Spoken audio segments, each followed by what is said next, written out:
So yeah, so why Carousel? Why did we start it? So quick background, myself, so I'm Marcus, one of the co-founder and president of Carousel. Started together with two other co-founders, Suri and Lucas, 4.5 years ago. So that was May 2012, 4 years ago, long time. Started mainly because of this frustration of using existing sites, online classified sites to sell, or forums to sell things. So to sell something back then, I love gadgets by the way, so I like to buy gadgets and cameras, and then after that selling it and buy another one. Because usually when you sell gadgets, the price is not that much you lose, then you can just buy a new model. So I always like to use classifieds or forums, like for example class schools in Indonesia, to sell stuff. And it was just very painful to sell on those platforms. So I'll give you an example, okay. So to sell like my D70 Nikon camera, I'll take my point and shoot camera, take a photo, take out the SD card, put it on the laptop, crop it, resize it, then embed the link on somewhere hosting site, take the thing and embed it back to the photo. That was just a very long process.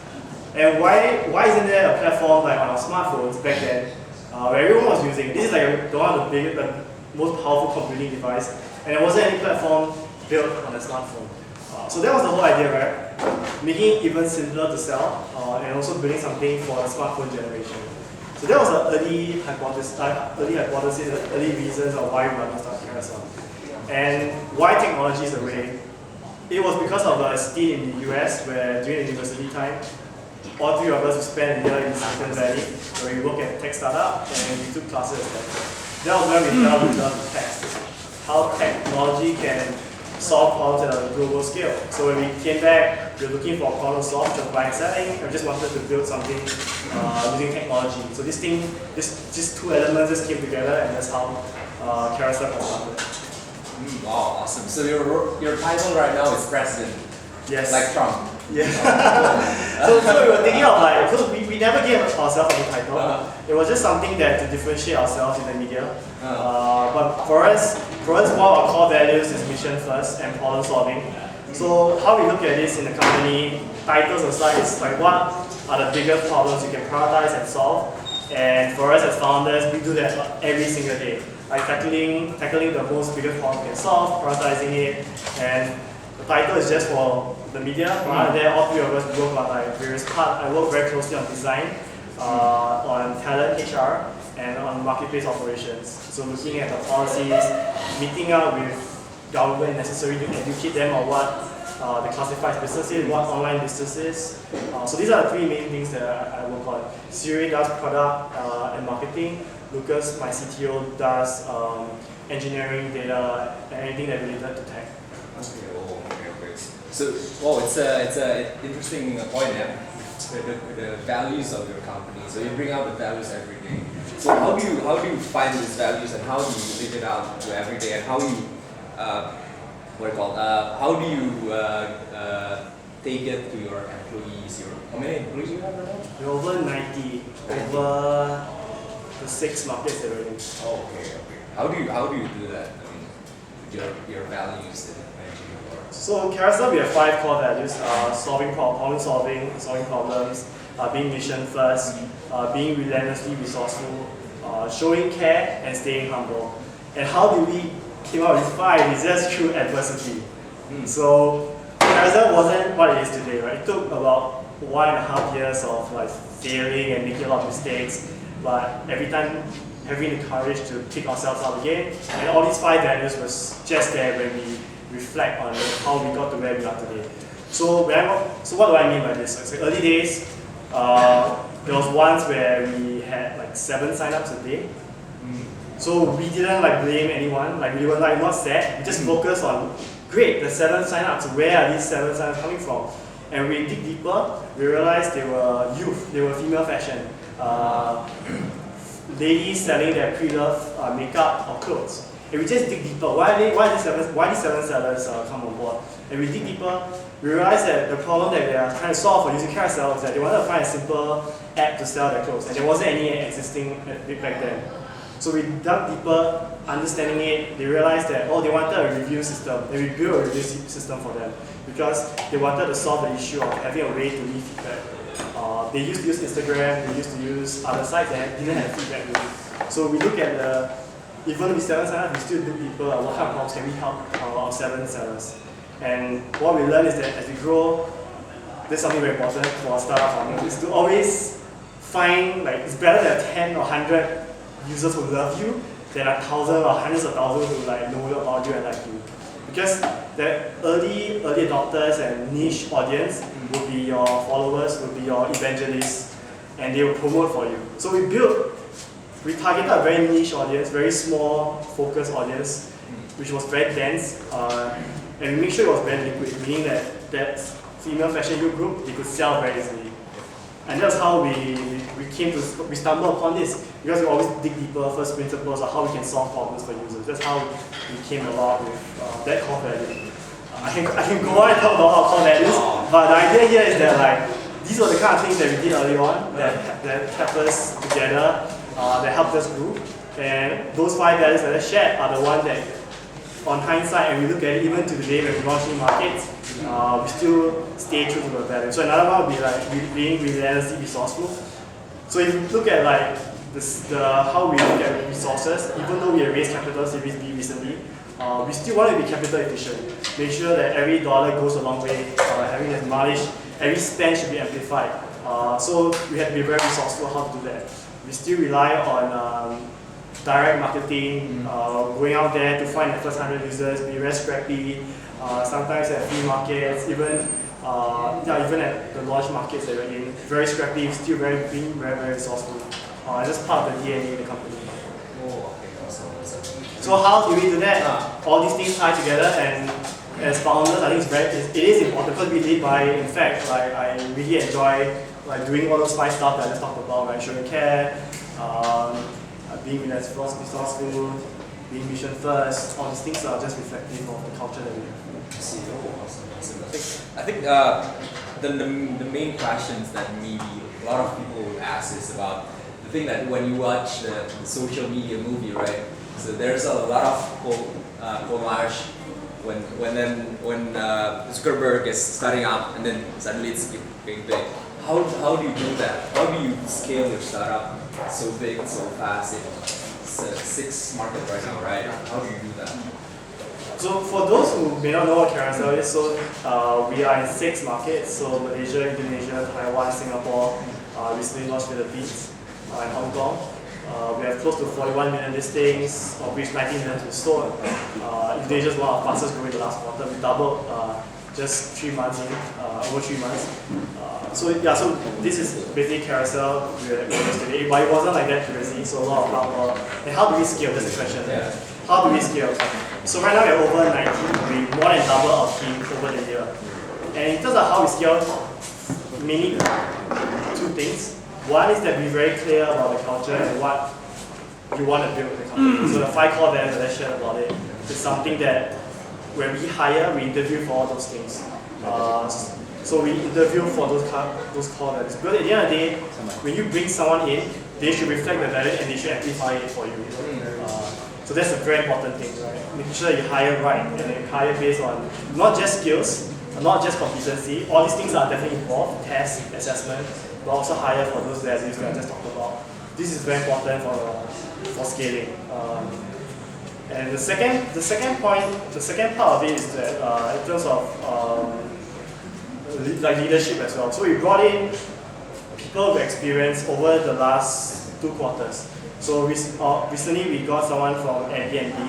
He was the managing director for Asia, and was the first guy that set up Asia. He's JJ. So we brought out experienced people to help us in terms of scaling, especially in international expansion, where someone has done it before. So JJ brought in that experience plus our youthful exuberance. So it's a very good combination, right? We have someone that has done it before and someone that's doing it brand new, reinventing stuff. So it complements each other very, very well. So after JJ, we also brought on, recently we announced Rakesh, a CFO, who is a seasoned CFO on board. We have Winnie, used to be from Property Guru, Alibaba, joining us as our GM for Singapore and Malaysia. And also Andreas, our director of product. He was head of product at Vinted, which is a similar marketplace platform that he built in Lithuania and Eastern Europe. So he brought on people that could value add, that could help us scale. Because we came to a stage where we can learn all these things, but it will take time. Whereas if we bring in someone that has some experience trying before and can just join us as a leadership team to expand, to scale faster, we will move a lot faster and we will scale a lot faster in that sense. So mainly two things, making sure that you hire with the culture involved and also bringing people that can complement the founders' skill sets. What about people says that every market has different behavior, customer behavior. How do you tackle that with being launching new market very fast? Yeah, so that's something that we think about when we first start, when we first thought of internationalizing. Right? How do we localize that product? So firstly, you should have a product that has a baseline, basically baseline where it's minimal MVP, right? MVP, you can just test it. Test it first, see whether there's an adoption or what kind of localization you need, and not to over-localize too quickly, because localization takes time. So we had a very basic app that just requires little localization, like language, currency, then we test it first. And if there's some signs that it works, then we start to invest a team in the market. So right now, like in Malaysia, we have 3 full-time awesome team that does local marketing partnerships, community building, in the markets, other marketing with Hong Kong as well, Taiwan as well, we have office there. So the first stage is to make sure that the product is light enough and test it first before you actually go full works into to localization, because that will take a lot of time and cost to build that up. So always test it first using a very basic product. So then like the numbers are really important for you about testing and see how does it market react to your current product and how do you find the right metric where you think you can push it to this metric? How do you finally find that one? Yeah, so at Carousel we look at what's the magic moment. You have to be very clear what the magic moment is for your product. So at Carousel, the magic moment when you sell something, right? Like as a buyer, I buy something at a cheaper price at the retail or online or like somewhere it's first hand. That is magic for a buyer. You save 50% off of the retail price. As a seller, it's magical as well to collect cash, to collect money when you sell something. So that is the metric, which is sold transactions that we look at, and always looking at how we can increase that, right? And also another part to that is individual sellers. So for us at Carousel, we look at how we can help individual sellers sell more. And that's also borderline another metric we look at very closely. How many individual sellers and how many sold items. Because you can have a lot of sold transactions, but it could be just one power seller selling 1,000, right? So you rather have 1,000 transactions or 1,000 unique sellers, successful individual first-time sellers, than 1,000 for one seller. So we look at two of these things, and that's how we look at when we test and we see, oh, there's increasing increasing sold items and also increasing like number of successful sellers. And we see that in the market, then we start experimenting it. If it starts to take off, then we start investing in more. Yeah, so those are the metrics. So for new founders and startups, I would look at what's the magic moment. There's no science to it. It's really looking at what's the value proposition of your product and then work backwards. I see. So let's talk about like a lot of audience, a lot of people. Okay, so let me talk a bit louder. So a lot of startup founders are really curious about fundraising. Like a lot of people are asking bigger founders about fundraising. What about yourself? You started with the angel round until this year Series B. How do you start it up and how do you roll it up until this way? So our fundraising has been kind of serendipity actually. If we look back, especially for our seed round, it wasn't deliberately out there like fundraising. We were connected to Vinny. So Vinny is from Golden Gate Ventures as a mentor. So let me give you all the backstory first, the background, so that I can touch on the fundraising advice. So we were introduced to Vinny as our mentor, and we worked very closely with Vinny early days. Every 2 to 3 weeks we would meet and we would talk about ideas on how to improve. So the biggest thing early on was how could we increase our retention? How could we fix retention? We had users coming in and a lot of people bouncing, a lot of churn. So we had a lot of conversation with Vinny as a mentor on how to reduce churn, how do we increase retention, how do we increase re-engagement of our users. Because that was a big problem we faced early on. You have like 100 sellers, 100 sellers, and like a lot of them would just bounce. So that was a big problem that we faced early on. So we worked with Vinny, and Vinny was super hands-on. He would look at what we're doing. He would like ask us like, what are we doing? What are all the touch points for our users? Like, are we reaching out? Then we will share everything. Like, we have a welcome email. Like, we will send ourselves welcome email. Like, a lot of different. We organize like go to the flea markets and all these things. He will throw out ideas. Then he would say like, you should just focus on one thing. And back then it was sending welcome emails. Back then we weren't sending welcome emails. We were doing it on a very ad hoc basis. Then we asked us to focus on like sending welcome emails, focus on transactional emails. So meaning like building transactional emails in the sense where whenever someone gets an offer or sends a message, you should send a transactional email, automated email to tell people. Because not everyone turn on their push notifications. Not everyone will receive that message coming in. So an email was a way to remind them or let them know. So we had a very good working relationship. We knew Vinny was actually helping us a lot, and when we implemented it, our retention started to pick up. We started to re-engage users who signed up, our bounce, our churn started to reduce. So we had a very good working relationship. And Vinny also saw us grow as we kept in touch. And that was when he started to ask, hey, are you guys interested in like raising capital, right? Because he knows us very well, we work with him really closely. And that was our first term sheet. Right? He was the first guy that actually told us like, hey, you want to partner us in this journey as a mentor, as an investor.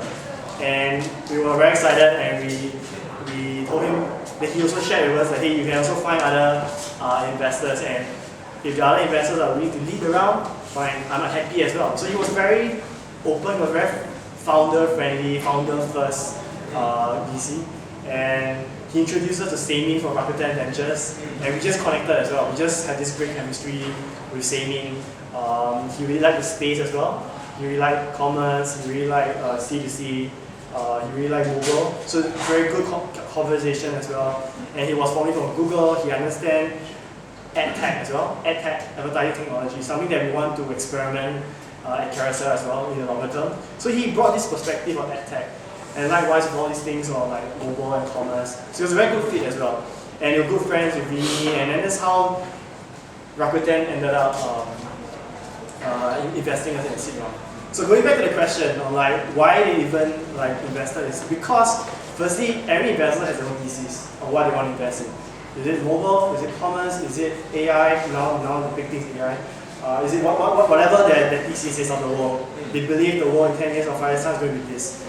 So being able to understand all these things for investors is important, and being able to show that progress. Right? We had it in Vinny, and he was a testament.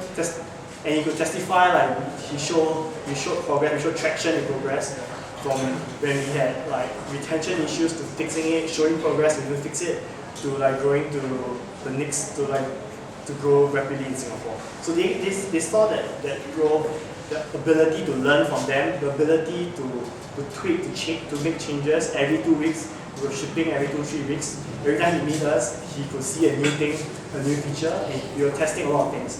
And as from an investor point of view, they really appreciate such conversation. They like to talk about these kind of things. So they don't invest in one point. They invest in different points. They like to see the progress in different points. And obviously, if it's a curve up, they're definitely will appreciate it. And that's how, that was our fundraising. We just had this great mentor. We check in every 2-3 weeks, and then we just told his investor networks, and also a good fit talking to the rest, and that's how we ended up with 500 startup as well. Danny as well, investor from Casco's former CMO. So yeah, we just started as having a mentor and then showing progress in that mentorship, and then the mentor was an investor, and we just. I see. So those are your early stage investors, right? So what's our difference? So a lot of questions about the difference between early stage and later stage, say, or Series B investors. So from your perspective, what is the difference, and how does this investors how do you divide these investors within your growth stage? Yeah. So that's a good point. I only touched on the seed round. So Series A was led by Sequoia, and recently Series B by Rakuten again. So Series, if you look at like the evolution of like startups, right? You start with a problem, you start with a thesis, a hypothesis in fact, of how it works. So your seed round is of validating it or trying to win one market. Win one market that for us was Singapore, right? And that was what happened in the seed round. And then Series A was more like we had validated the problem, we had good product market fit, and growing rapidly in one market, and we needed additional capital to expand new markets like Indonesia, which was our third market after Malaysia, was second market. So that was where the Series A resources and capital come in to help us internationalize, to expand, to also further show proof points that it's not just a one market solution. One market need is multiple markets. So that was where we raised Series A. It was very clear that when we built Carousel, the motivation was really, we just want to help as many people as possible. That's why we got into Carousel, why we built Carousel. We just want to help billions of people around the world. And Singapore is just not even big, it's not even as big as Jakarta. It was just different, like, you just want to build something for more people. And it was very natural to venture to Malaysia and then Indonesia next, because it was very similar mobile penetration, the need to sell, the need to buy. English speaking for Malaysia, Indonesia we had to localize. So a very clear need to expand. And then that's where we raised the Series A round so that we could have the additional resources to expand further. And also why Sequoia is also because of the network, right? As a venture capital, one of the, besides financial capital to hire, to do marketing, is also the network of the company. So at Sequoia, very good links to the Silicon Valley, or to even like Southeast Asia companies or Indian companies which are rapidly growing. A lot of things we can exchange notes to share tips on, and that's what we did. We saw that value in that, and that's why we also raised from Sequoia Capital. And it was proven, it was validated because we made a trip to the US and we met with the Airbnb founder, one of the Airbnb founders. We met with the other marketplaces in the US who was doing very well. We learned a lot from them. So that was the second part of like why we went to that as well. Taking Sequoia. So that's so important. So the Series A to B, I would say similar to Series B as well, is to further validate the problem you're solving, and is to expand more markets. And then Series B was like just doubling down, expanding to another 3 more markets, like Philippines, Hong Kong, and Taiwan. So that was the capital that we used to invest in talent and also to do marketing. I see. And for investors' point of view, they look at like what are the new markets that they're expanding to. That's how they see. Because winning a market is just value for value creation. Helping people sell it's creating value for users, and that's reflective of the company's value as well. And as an investor point of view, your value increases as more markets that you invest in or you expand to. And from an investor's point of view, that's what they're looking for, returns over whatever period that they are investing in. I see. So on our last week on our talk here, so we thought we have a CEO of Bright Story, and he told us about he have this list of investors when we do fundraising. So you look up all of them and look which investors are benefiting them and have the same vision with them. So how do you do your thing on your fundraising? Yeah. So for us, it was a lot of referrals.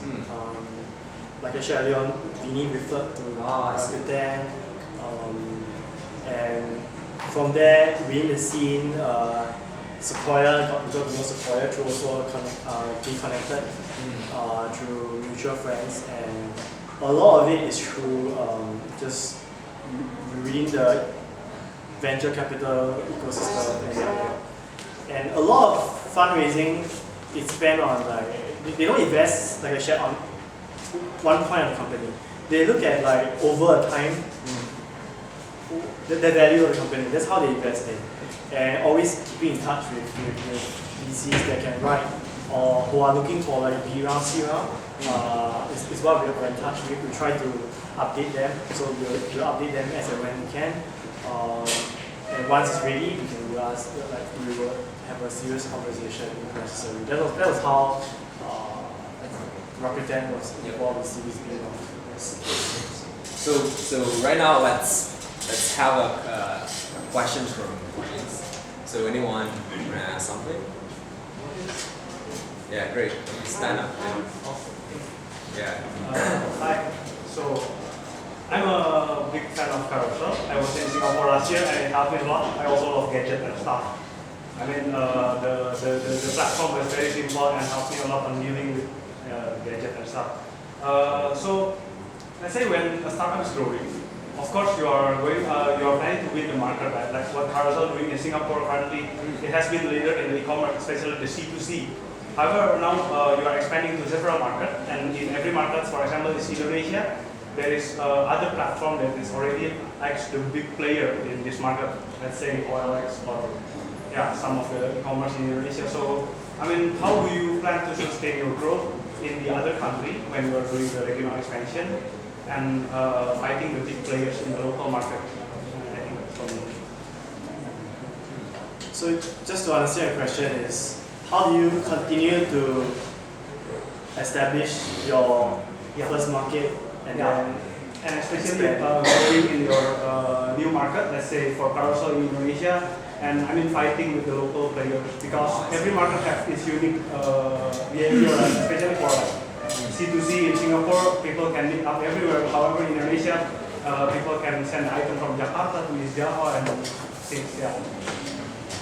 Yeah, so even how we look at not just Indonesia, as in terms of our strategy, it's always to look at which segment of the audience you can have a really clear 10x or 100x improvement of what's existing right now. Carousel had a chance because we are a 10x better experience from traditional desktops. Like I shared, I use forums, it was just painful to use on a desktop.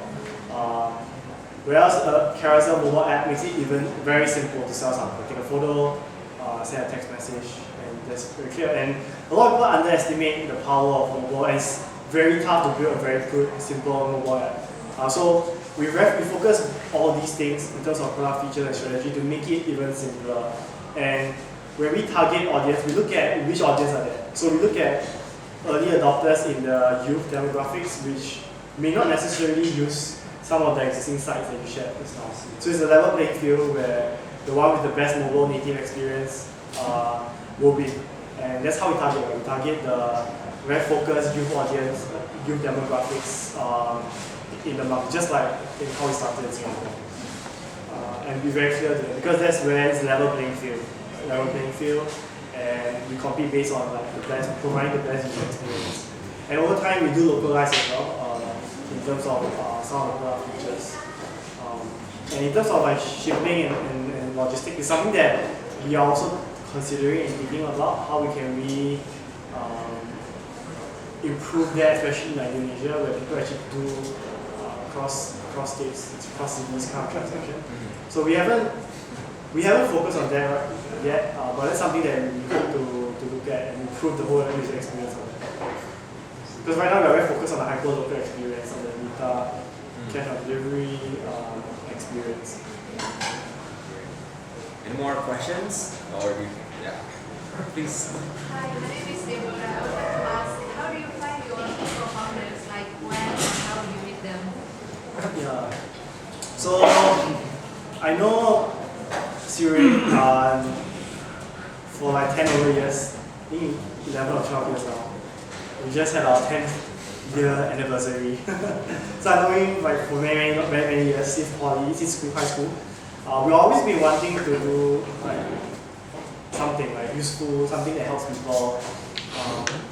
Never really found out until we spent a year in the US. That was where we realized wow, technology was an enabler, and you could reach out to help a lot of people using like top technology in a sense where everything is distributed through the app store, through the everything through the phone. The devices are all there available for people. You can just build something for everyone to use and they can improve their life. So that was where we were, okay, so to help millions of people, billions of people, you had to be somewhere related to technology. And then we went for the program. He was connected to his roommate, Lucas. So Siri's roommate was Lucas in the US. And then when they came back, so when we came back, we just got connected and we just like had a good working chemistry of wanting to build something useful, something that helps people. And we charged upon buying and selling because we were like huge buying and selling people, like news forums and online classified sites. So that was a very clear problem solved right there. So that was how we like ended up doing it, like starting Carousel. So the summary was just through school, always had a shared interest, and then got connected to a roommate, and then we came together and we had the same ambition, same motivation of why we want to do this, and yeah. So I think that was all how it all happened. So the lesson is to keep in touch with your friends, your high school friends, and they may have friends who like tech. So I'm also very passionate about design. So my background is design. So I always had this like intrigue. I mean, I always had this curiosity of products that are well designed. So my first product I really admired was the Walkman, Sony Walkman. I'm not sure. Am I too old to share this? But Sony Walkman. Back then, there wasn't any iPhone or smartphone to listen to music. People put cassette tapes. So I thought that was an amazing thing, right? I could listen to what's my favorite band last time? Oasis or like Nirvana on like cassette tape. So it's amazing, right? Like you can just any technology, but it's so beautiful, like the Walkman. And then like iPod came around with great design, great aesthetics, great design, but it solves problems, great design. Well-designed products solve problems where you don't even know the technology behind. But it's so well packaged and like the whole interface is so slick and so easy to use. So I've always been interested in that. And then the whole idea of like building great products has shifted to like software, right? When hardware becomes a commodity and then software becomes like the way to create more value at scale.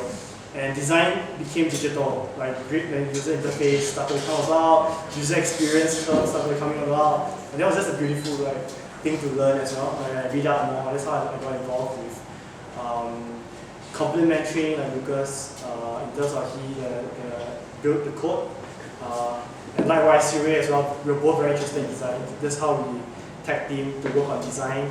He worked on user interface, I worked on the actual UI, so I would use Photoshop to think about the colors of the button, the typography, the textures of the color, the textures of the interface, shadows, all these things. So that was how so to answer your question, also having complementary skill sets help.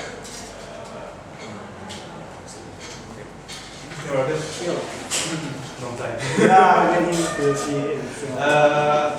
How do you manage your community? I mean, it's so important for growth, right? To the point that they become your first sign-up users, became your fan list and stuff like that. How do you manage that over the years? Yeah, that's something that we haven't changed that actually until today. We still send welcome emails to everyone who signs up, and we learn from the email itself. You can talk about like data, like tracking, all these things, but nothing beats like a person's taking time to reply you on email. The insights from that is very wealthy, it's very important. You can do a lot to learn from the community especially. So we still reply to every single email, and we get insights from that.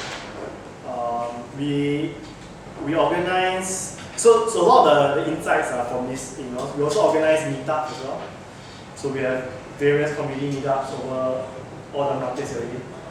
And the intent here is to, even if you engage 10 or like 20, it's also important, like I said, making sure that you have people who love you or you know very well whether you are fulfilling their needs or they're solving their problems is very important.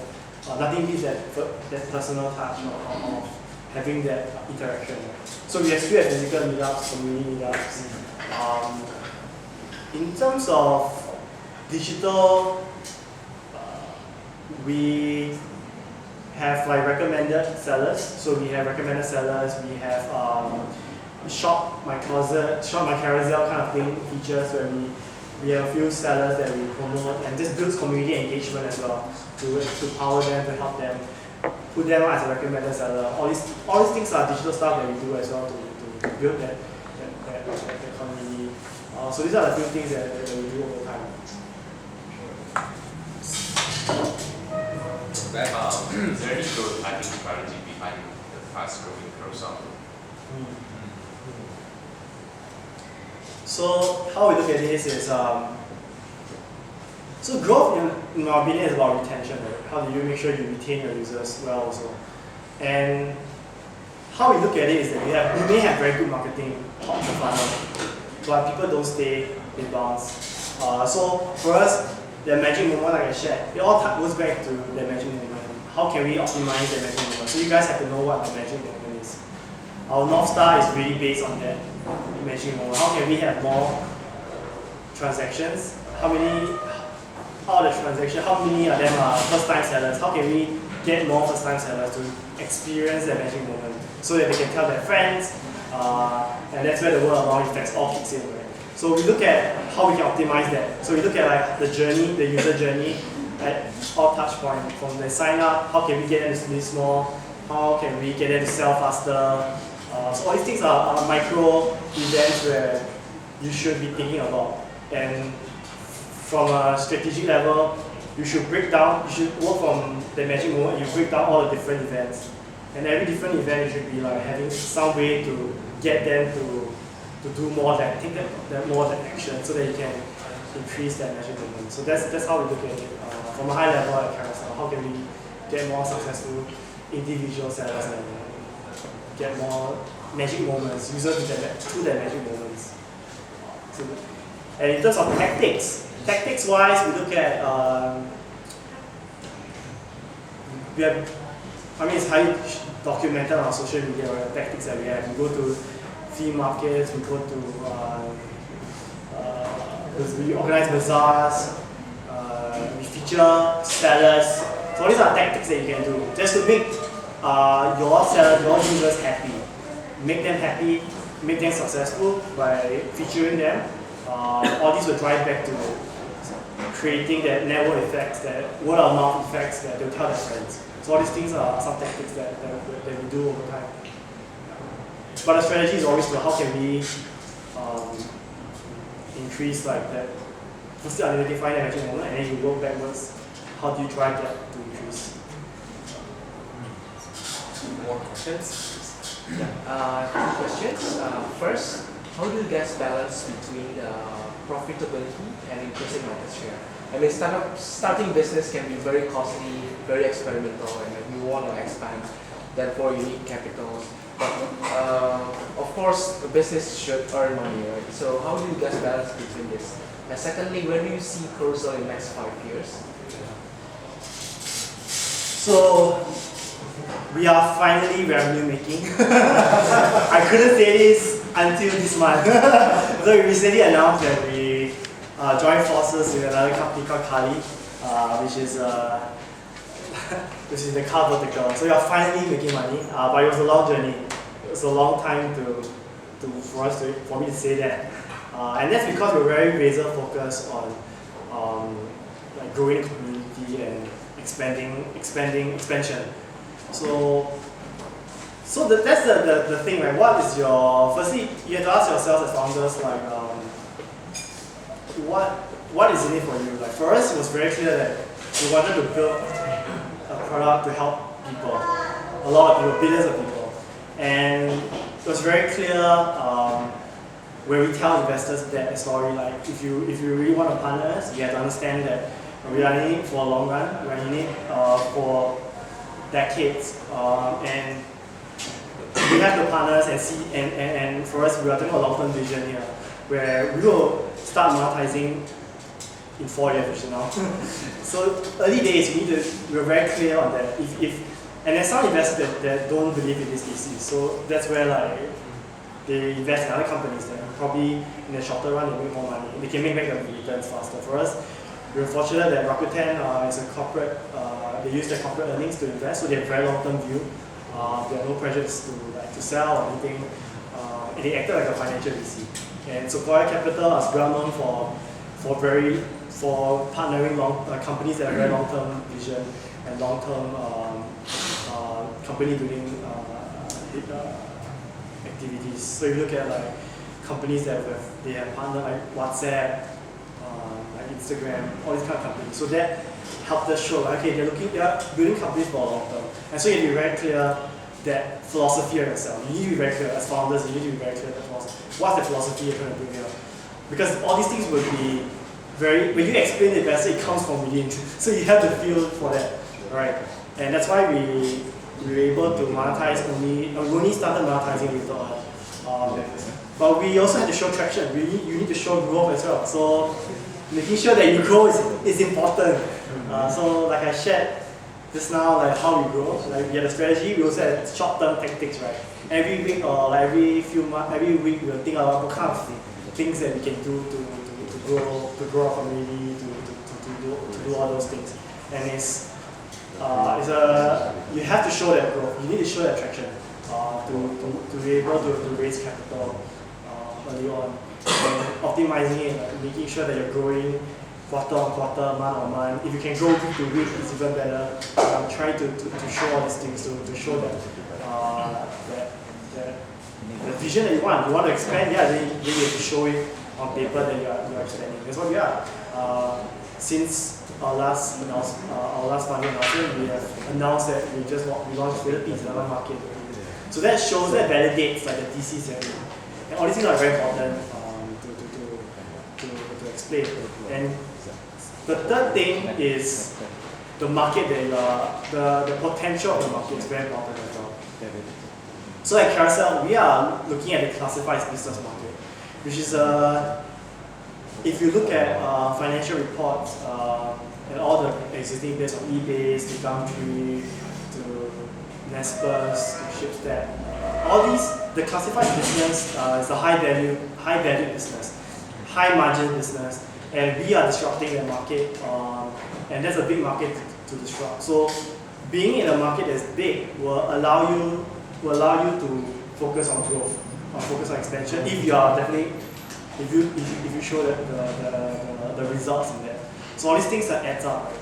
Focusing on growth, vision-wise, mission-wise, be very clear. Having showing growth, and the third thing, the potential of the market as you grow. All these are important elements that you need to think about when you fundraise and explain the trade-off between growth and monetizing. More questions for the audience?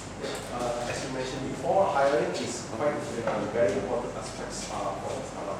What are the critical questions you ask to ensure that the client is success and why? Right. So we have 3 rounds of interview. So the first round is screening. So we just check whether you apply the right position. Sometimes the call, sometimes it's just a check. Depends. If it's someone that refers, the person can actually do the first round. But just a rough idea of that. And the second round is the team round, right? The team that you are going to be working in. So if it's engineering, then there'll be a test, there'll be a technical test. If it's a community or marketing, then there'll be probably some questions on some of the stuff that you'll be exactly doing. Like maybe, for example, it's community, then you do a Facebook post, or like what would you recommend, which seller would you recommend, example. So we have a test round, and then the team will also see an interview and have a rough sense of checking the culture. So the first round is to check whether it's the right role, and also a little bit of culture, because the person will understand what it takes to work in Carousel. The second one is it's on the team dynamics, and the third one will be the founders. So as founders, we still interview with every single one that joins to make sure that just to really, the third one is more like to get to know them also, and making sure that there's no red flags. Usually there's no red flags for the last round. It's more like getting to know them, making sure that we as founders can help them and nurture them and develop them as well as they join. Making sure that we understand what's his growth, what he wants to learn and pick up. So all these things are just different levels that we have, and to make sure that we hire the right people, because the most important thing is really like getting people who we can grow together as a company, and these are the three things that as a hiring process, recruitment process, we set it up so that we filter and have the best, I won't say the best, people who has the highest potential joining us, and we can grow together. That's how we look at hiring and make sure that we have that people joining us. And we retain them and we engage them. So what are the conversion level for hiring? How many apply for you to get one hire? Yeah, so that's the question I just asked recently. This morning actually, I just had a conversation where I don't think we are doing good enough to track that. Yeah, so I can't give you the answer. But we haven't done well in tracking our hires, like how many people have applied through our portal or at our career fairs or roadshows. Yeah, and then how many people go to the second round, third round, Yeah. and how many people actually, all these things, different stage, we haven't done a good job in tracking. So I can't give you an exact number, but off like just general interaction, especially engineering can be quite challenging. The other positions are easier. I'm sure you guys know, like it is tough to hire tech engineering. It's just not just Carousel, it's a global thing. Like recently Google just opened an office in Singapore, right? And the reason is because it is saturated in the US. That's why they are looking elsewhere, right? So it is a big thing, and in terms of success in that, I don't think we are doing a good job as well. And we can definitely improve on the front. How can we attract better talents at Carousel? Yes. Any other questions from the audience? No? Oh, okay. Oh, hi, Marcus. Hi. I never actually use Carousel. I use Shopee more because you're in the festival business ads, right? Yeah. Is it your vision to? Oh, I haven't answered the question yet. 5 years down the road. Sorry, I missed that question. Yeah. I missed the question. Sorry. I'll answer it after you. Right. Almost the same. The same question? Almost the same question though.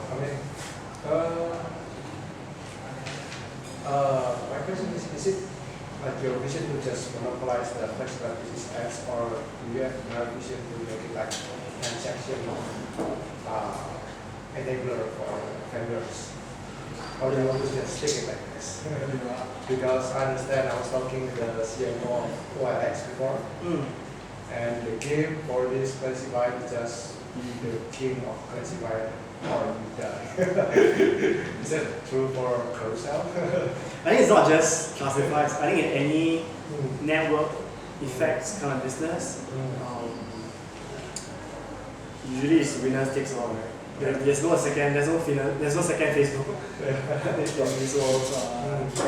So especially marketplaces with huge network effects business, the network effects, you really need to be the winner to have that value inside. So yes, so like to answer the fire question, is that we want to be the number one classifieds.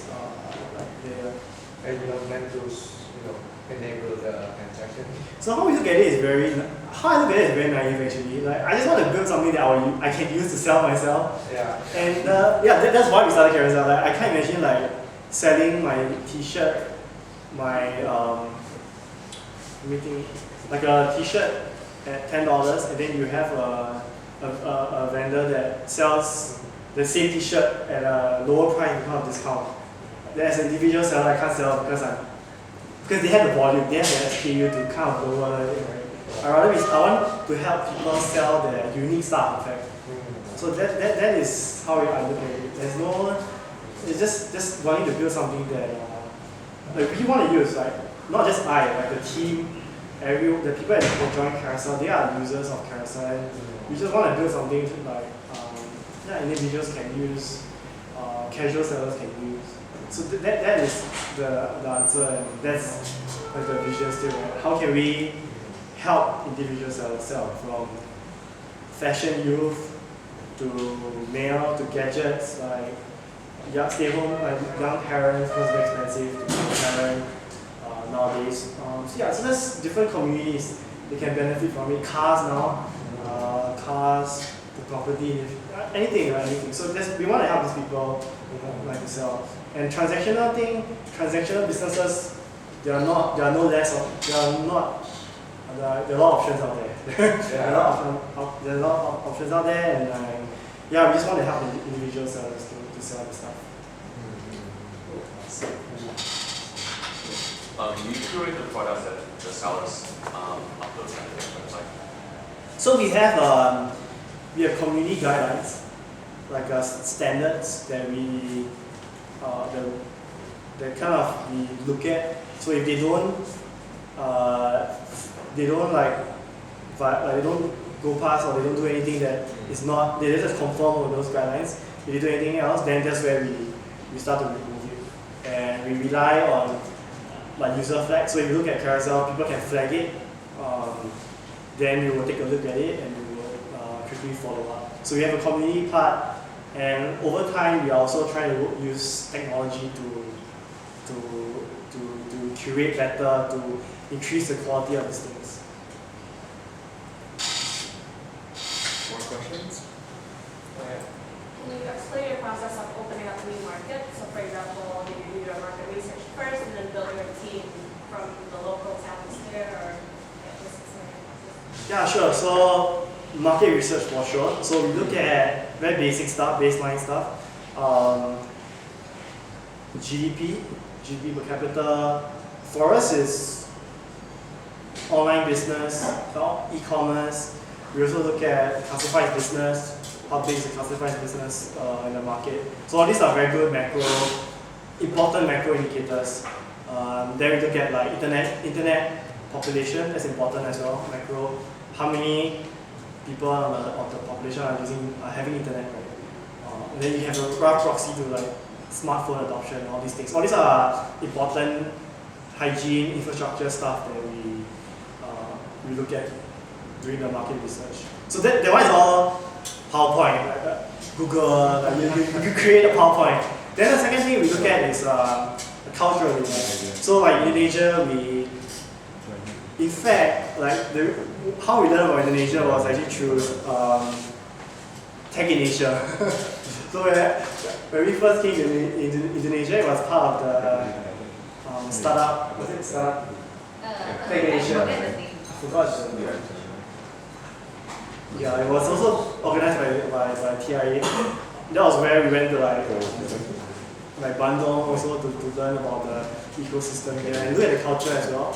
And when we were here, what we learned is that everyone here was on this device, everyone was on smartphones, everyone had a phone, people are like selling stuff. You look at Instagram, hashtags for people selling so many. Jualan beli, so many millions and millions of photos. So culturally, it was also something people look out for. And when we look at other markets, we look at that as well as another indicator. How many people are selling? What's the size of how many photos or how many listings are there out there on all these marketplaces? So we look at that. So there's a culture of pre-love or secondhand. And then we start to test it. So we look at, we don't really localize the app too much, so we really test it. So we'll just, maybe just change the currency, we just like localize the language a bit. then we test it out and see whether is there any adoption. So once we have that signs of like people selling, we look at liquidity, we look at like sell-through rates, conversion rates. For example, how many listings out of 10 get sold. So that shows activity, that shows engagement. So we look at all these indicators, and then after that, we start investing in like digital marketing, or we invest in community, we invest in a team in the market. Only we have some early signals that there's a market there, then we start investing. So this is how we look at like expansion. It's nothing rocket science in the sense, like just really like looking whether are there any users who use carousel. There's another question.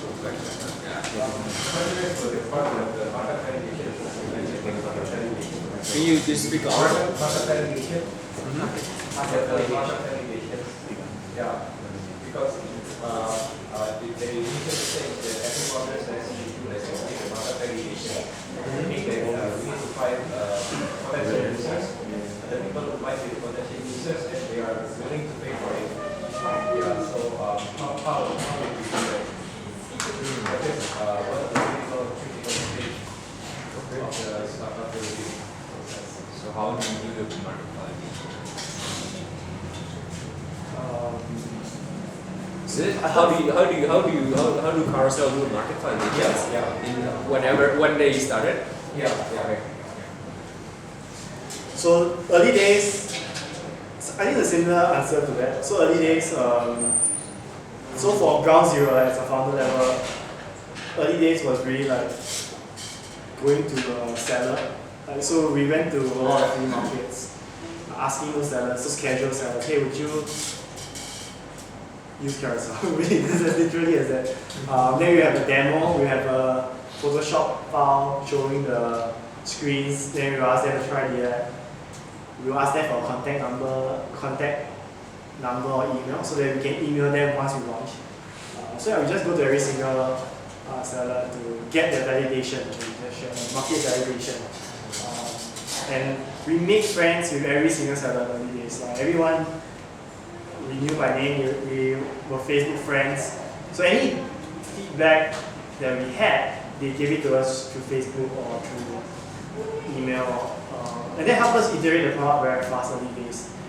Back then we don't have any data tracking or anything.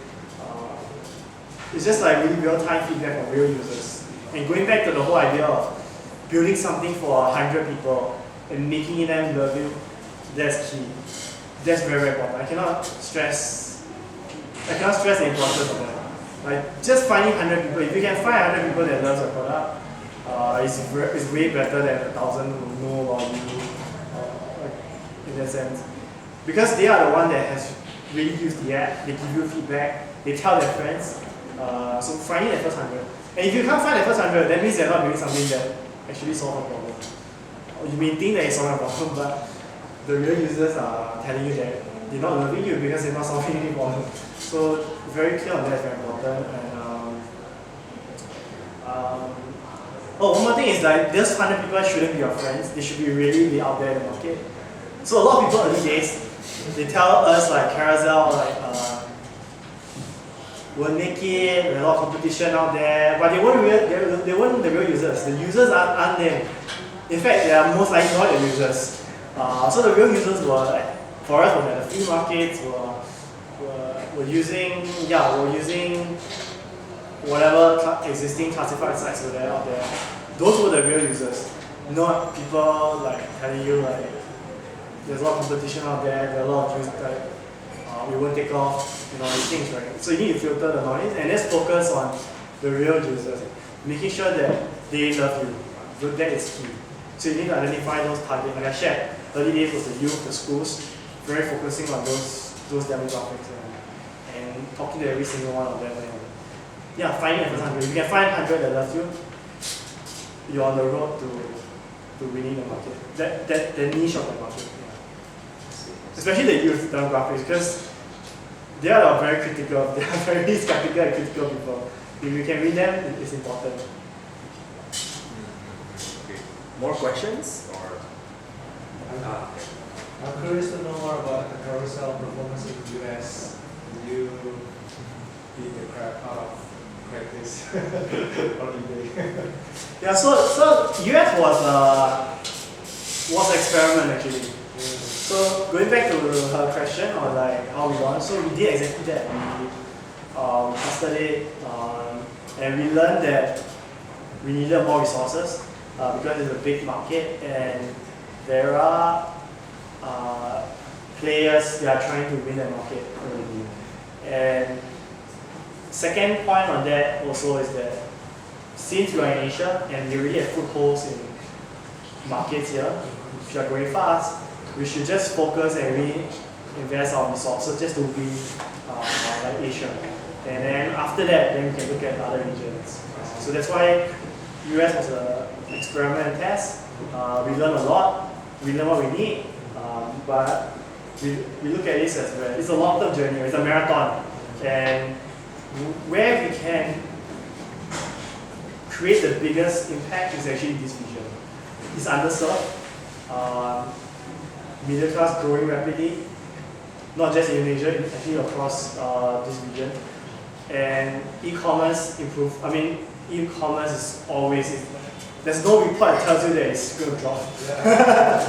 And that's amazing, right? People are going to buy so much new stuff to replace old stuff.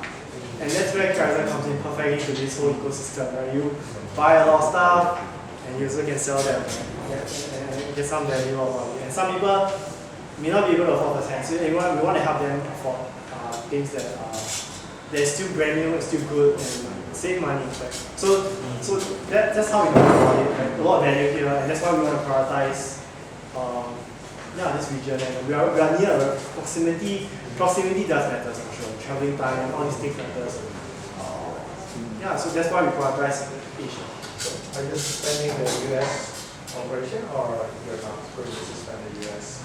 So in the short term, we are holding. We'll hold just to focus on Asia. Okay, so you're retracting back to Asia again. I won't say retracting. We didn't full force when we were just testing, experimenting, and we learned a lot. We know what we need, but we also experimented with other markets, and there was good product market fit. And in terms of resources, every startup is resource. There's a lot of resource constraint, right?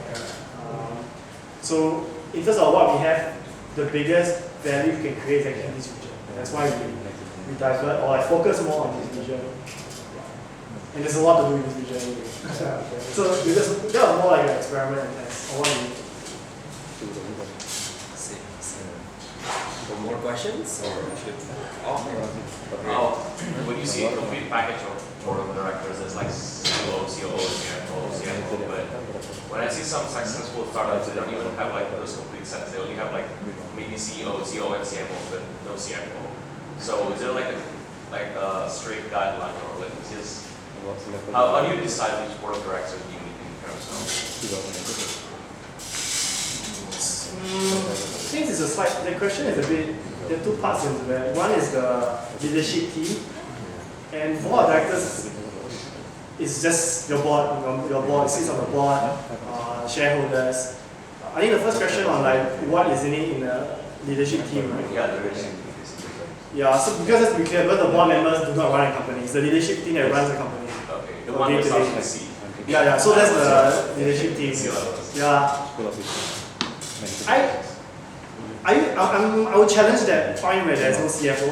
I would challenge that because most of the companies need a CFO, or maybe not a CFO level, but more of a financial controller, manager, director. I think it's important to have someone that takes care of the financial portfolio, especially if you are raising capital or you are having revenue. You will probably want someone to look at that day to day, making sure that we're collecting money and you're spending money well controlled. So you definitely need someone to look after that portfolio. Whether is it the CFO level or director level or manager level, it depends on the state of the company. It depends on the state of the company. But that's important to have someone that looks into that. And in terms of like the rest of the titles and the leadership team. At the end of the day, it's like what makes sense for the company. So, like for us, we go to a scale where we needed leadership, we needed more experienced leadership hires, and for them it's important to know who they report to, or just some clarity. Day to day, you may not be reporting to the person, but some clarity in the sense of what the organization is. And from an investor point of view, or board members point of view, it's important to know like roughly there is some deliberate thinking behind the structure of the company. So all those stuff are very important. So CEO, of course, very, very important in terms of like, let's say you need one person to talk to, that's the CEO. And then you have the COO, which we don't have at the moment. For us, maybe at our stage we don't really need one. Anyway, I work very closely with operations anyway, so we don't really need that at this point of time. But maybe in the future we need. What else? Sorry, what other titles that you share? Any titles if you guys CDO, CMO. Yeah, so CMO is something that we don't have as well at this moment. For us, like I shared, right, it's based on a needs basis. We have a very good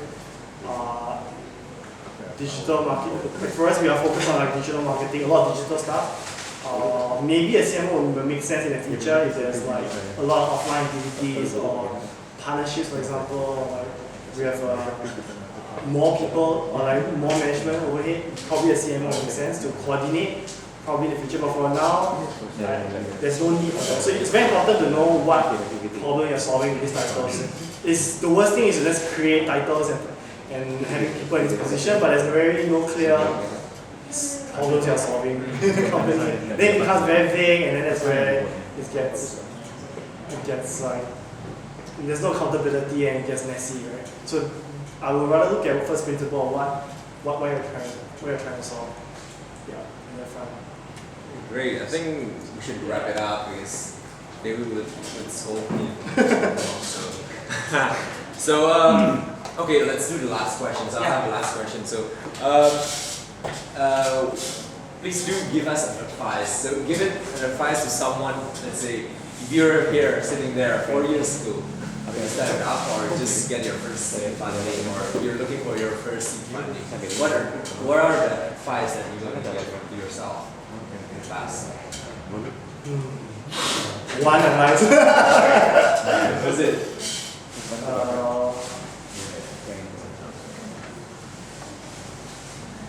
I think I had the opportunity to really build on something that really solved problems, and I would still go back to that thing where build something that not just you but people will need.